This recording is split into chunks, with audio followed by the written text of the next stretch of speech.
हे सांगण्यासाठी वासुदेव येतोय. उपनिषद सांगतात उत्तिष्ठित जाग्रत प्राप्य वरानी बोध. उठा, जागवा, जागवायची वेळ आली. हा वासुदेव कसा आहे?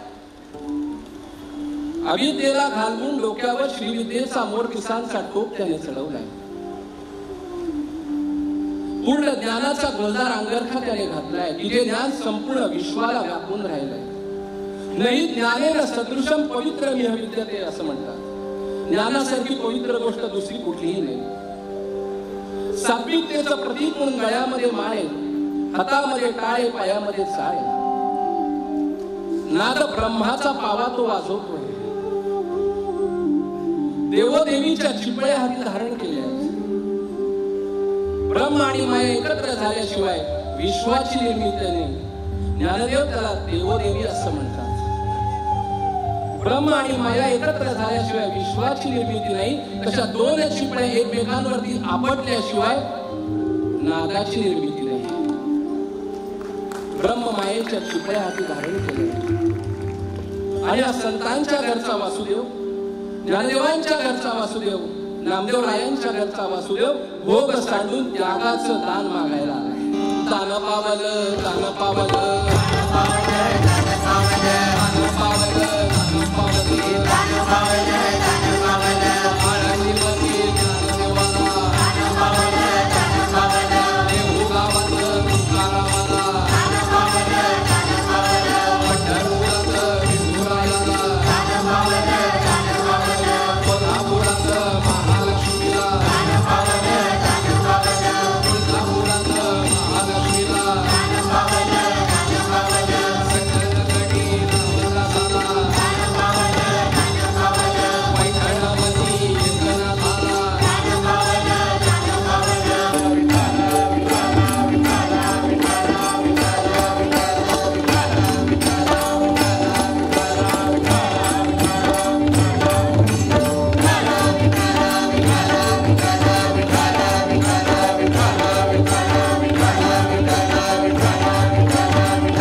क्षत्रियाला युद्धावरून पळून यायचं. वैश्यवी शेताची शेत ओस पाडली. आई बापाचं पोर ऐकत नाही. कलियुगाची दादा ऐकावी होई.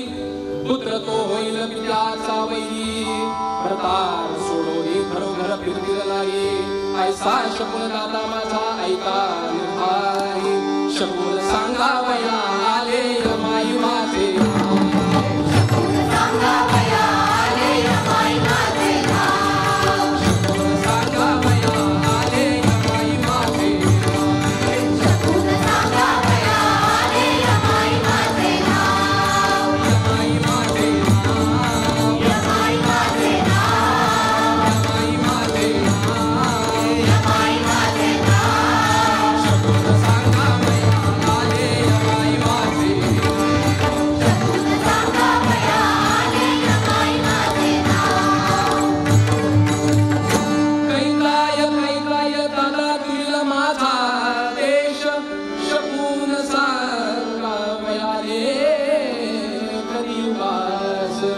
ब्रह्मा विष्णु महेश्वर पुसती शकुन आभास.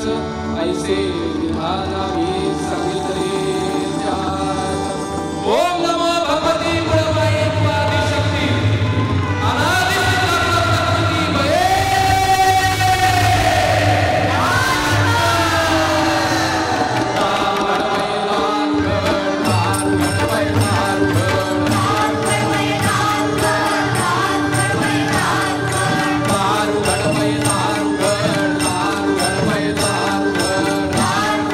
Bye.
आमची केवढी मोठी परंपरा.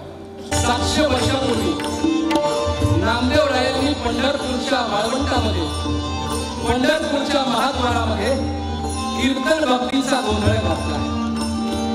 तो गोंधळ करण्यासाठी आता मी चाललोय. नामदेव कीर्तन करी पुढे देवनाचे पांडुरंग. नामदेव कीर्तन